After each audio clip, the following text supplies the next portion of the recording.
J'ai été très surpris en écoutant le président Macron l'autre jour, quand il s'est adressé d'une manière un peu méprisante au président Tshisekedi, parce qu'il a dit quelque chose qui est faux.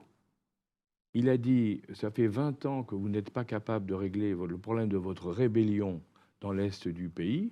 Or, ce n'est pas vrai.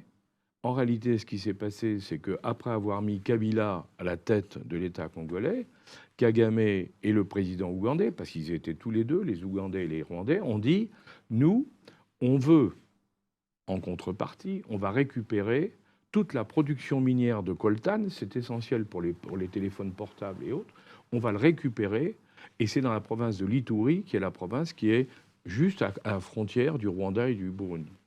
Et de l'Ouganda, pardon. Les compagnies minières ont commencé à exploiter le coltan.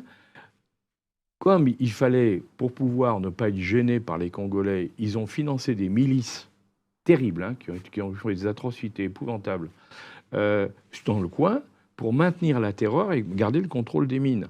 Et qu'est-ce qu'a fait Tshisekedi quand il est arrivé au pouvoir? Tshisekedi a dit, on ne peut pas continuer comme ça. Ça fait 20 ans que vous occupez une zone qui est une zone congolaise, que vous prenez le minerai, le coltan, et vous l'emmenez en Ouganda et au Rwanda. De là, vous le réexportez vers l'extérieur.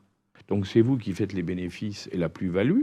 Hein, et nous, qui sommes les propriétaires du terrain, on n'a droit à rien. C'est scandaleux. Je veux que vous nous rendiez le contrôle de cette zone.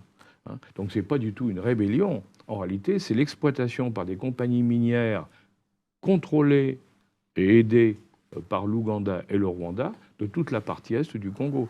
Et il y a une statistique, pour ceux qui pourront en douter, il y a une statistique fantastique, c'est vous regardez la production de coltan dans le monde et vous découvrez qu'il n'y a rien au niveau du Congo et qu'il y a plein au niveau du Rwanda, alors qu'il n'y a pas de mine au Rwanda de coltan.